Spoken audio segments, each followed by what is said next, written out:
Satan, pray to Satan, pray to Satan. Welcome to the first ever episode of Low Carb Crazies, featuring Jimmy Moore. So for those of you who don't know who Jimmy Moore is, he played Jabba the Hutt in episode 6, got fed up that people were calling him a fat disgusting slug monster, went on a low carb diet, lost weight, then became obese again, and went on to make some terrible books. Now, tons of people have gone on low carb diets and failed miserably just like Jimmy, so what exactly makes him crazy?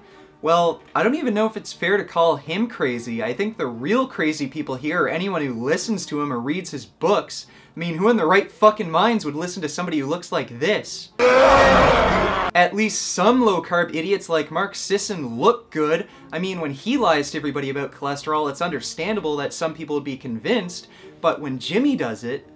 Number 3 is failing to understand the varying LDL subparticles. But if you have those cholesterol levels like we were just talking about with the HDL over 1.8 and the triglycerides under 1.8, you're probably going to have mostly those large fluffy kind of LDL particles. The problem that comes into play is the very small, dense, BB-sized LDL particles, and those are indicative of a high-carb diet with very high triglycerides and very low HDL cholesterol. I'm just going to tell one story I wasn't going to tell, but this is really good. My cholesterol came in really high during the writing of Cholesterol Clarity, and I just had them run again, and in American terms the numbers dropped triple digits. So it went from something like almost 400 total cholesterol to now 289. I've not seen a 2 in front of my cholesterol number in almost a decade.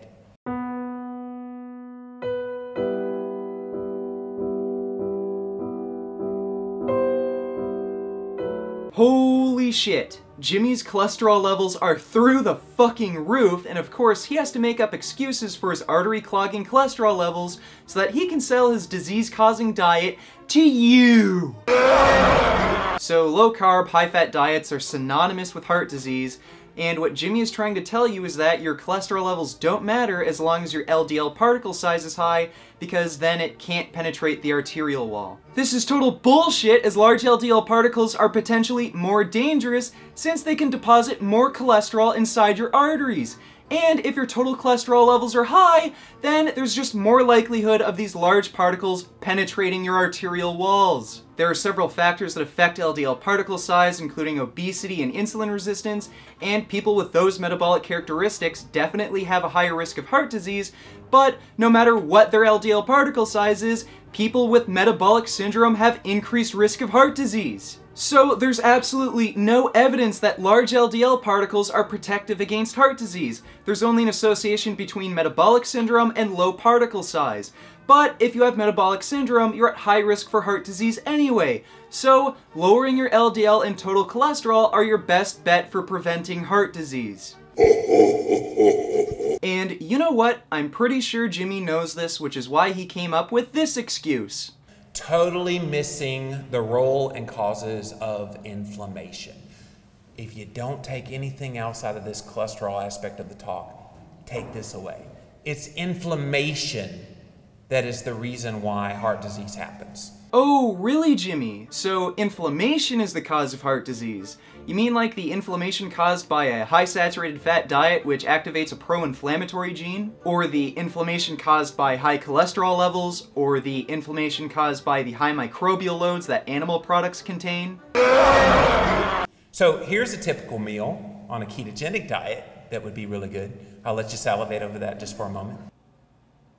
You fat fuck. And immediately after eating a high-fat meal, we see reduced endothelial cell function, reduced oxygen uptake by our lungs, and all of the high-fat foods that Jimmy likes to eat increases our LDL and total cholesterol levels, causes inflammation, and paralyzes our arteries. Sorry, Jimmy, but if you can't accept those facts, then you're just plain fucking crazy! So how about we all eat a low-fat, whole foods vegan diet, and when Jimmy dies in 2 years, we can all say, I told you so! Beef. What a relief!